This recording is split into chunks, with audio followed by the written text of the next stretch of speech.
کیوں چرا لایا؟ تب یعقوب نے لابن سے کہا، اس لیے کہ میں ڈرا، کیونکہ میں نے سوچا کہ کہیں تو اپنی بیٹیوں کو جبرن مجھ سے چھین نہ لے۔ اب جس کے پاس تجھے تیرے بت ملے وہ جیتا نہیں بچے گا۔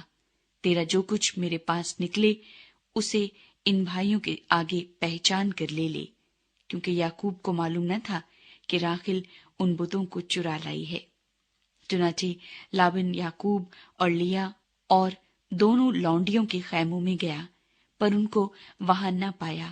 تب وہ لیا کے خیمے سے نکل کر راحیل کے خیمے میں داخل ہوا، اور راحیل ان بتوں کو لے کر اور ان کو اونٹ کے کجاوے میں رکھ کر ان پر بیٹھ گئی تھی، اور لابن نے سارے خیمے میں ٹٹول ٹٹول کر دیکھ لیا، پر ان کو نہ پایا۔ تب وہ اپنے باپ سے کہنے لگی کہ اے میرے بزرگ، تو اس بات سے ناراض نہ ہونا کہ میں تیرے آگے اٹھ نہیں سکتی، کیونکہ میں ایسے حال میں ہوں جو عورتوں کا ہوا کرتا ہے۔ سو اس نے ڈھونڈا، پر وہ بت اس کو نہ ملے۔ تب یعقوب نے غضبناک ہو کر لابن کو ملامت کی، اور یعقوب لابن سے کہنے لگا کہ میرا کیا جرم اور کیا قصور ہے کہ تو نے ایسی تندی سے میرا تعقب کیا؟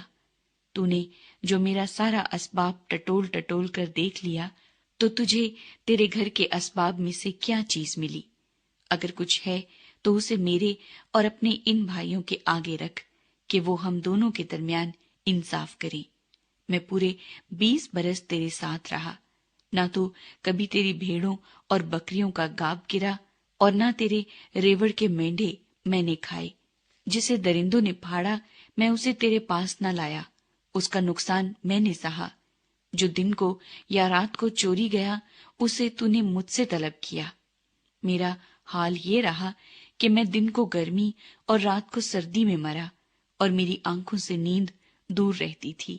میں 20 برس تک تیرے گھر میں رہا، 14 برس تک تو میں نے تیری دونوں بیٹیوں کی خاطر اور 6 برس تک تیری بھیڑ بکریوں کی خاطر تیری خدمت کی، اور تو نے 10 بار میری مزدوری بدل ڈالی۔ اگر میرے باپ کا خدا ابراہیم کا معبود، جس کا روب اسحاق مانتا تھا، میری طرف نہ ہوتا تو ضرور ہی تو اب مجھے خالی ہاتھ جانے دیتا۔ خدا نے میری مصیبت اور میرے ہاتھوں کی محنت دیکھی ہے، اور کل رات تجھے ڈانٹا بھی۔ یعقوب اور لابن میں سمجھوتا۔ تب لابن نے یعقوب کو جواب دیا کہ یہ بیٹیاں میری اور یہ لڑکے بھی میرے اور یہ بھیڑ بکریاں بھی میری ہیں، بلکہ جو کچھ تجھے دکھائی دیتا ہے وہ سب میرا ہی ہے۔ سو میں آج کے دن اپنی ہی بیٹیوں سے یا ان کے لڑکوں سے جو ان کے ہوئے کیا کر سکتا ہوں؟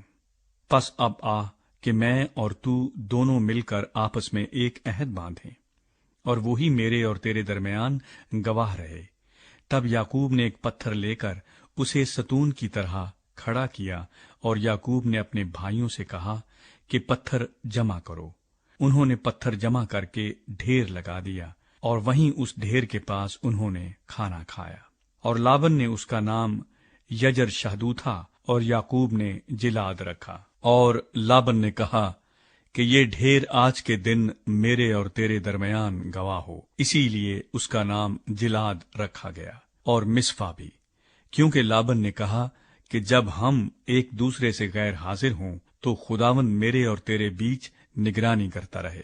اگر تو میری بیٹیوں کو دکھ دے اور ان کے سوا اور بیویاں کرے تو کوئی آدمی ہمارے ساتھ نہیں ہے، پر دیکھ خدا میرے اور تیرے بیچ میں گواہ ہے۔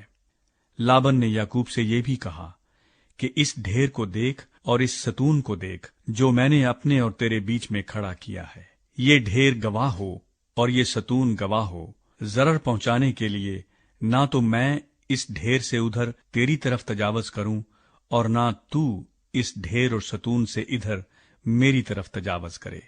ابراہیم کا خدا اور نحور کا خدا اور ان کے باپ کا خدا ہمارے بیچ میں انصاف کرے۔ اور یعقوب نے اس ذات کی قسم کھائی جس کا روب اس کا باپ اسحاق مانتا تھا۔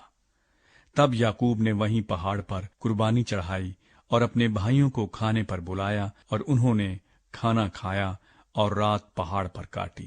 اور لابن صبح سویرے اٹھا اور اپنے بیٹوں اور اپنی بیٹیوں کو چوما اور ان کو دعا دے کر روانہ ہو گیا اور اپنے مکان کو لوٹا۔